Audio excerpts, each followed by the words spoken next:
Good morning. जे काम सकाळी करायला पाहिजे ते मी संध्याकाळी करत होते. ते काय ते पुढे सांगते. सर्वात आधी तर रात्री चणे भिजू घातलेले होते. सकाळी मस्तपैकी मला त्यांची उसळ बनवायची होती. सर्वात आधी तर सकाळी कुकर लावून घेतला. अंघोळ करून दिवाबत्ती वगैरे करून घेतली. जसं की मी नेहमी म्हणत असते, दिवाबत्ती केल्याने घर प्रसन्न असतं, मन शांत असतं. त्यानंतर येण्यात मस्त ही उसळ बनवलेली होती, म्हणजेच की चणे फ्राय केलेले होते, जे आमच्या घरामध्ये सगळ्यांनाच खूप आवडतात. आणि ते काम म्हणजे हे मला संध्याकाळी साफसफाई करायची होती. सर्वात आधी ते देवारा कवर करून घेतला, कारण आदल्या दिवशी तो साफ केलेला होता.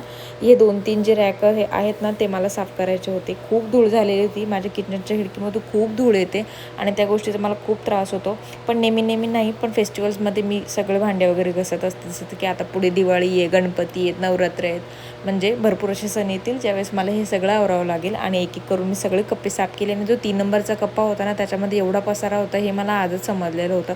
आपल्याला डोळ्यासमोर दिसणारे जे वस्तू असते ना, त्याच्या खाली सुद्धा खूप घाण असते, त्याच्या मागे खूप घाण असते. आणि त्यातच आहे ना हा डबा, म्हणजेच की हा मला चहा पावडरच्या याच्यावर भेटलेला होता, जो त्याची क्वालिटी खूप छान आहे. एक करून संपूर्ण कप्पे मी आवरून घेतलेले होते. जेव्हा भांडी घासायचे असतील तेव्हा घसू म्हटलं. त्यानंतर ना खरंच खूप दमायला झालेलं होतं, म्हणून चहा घेतला. आणि असा होता माझा आजचा दिवस. भेटत नेक्स्ट ब्लॉगमध्ये. बाय.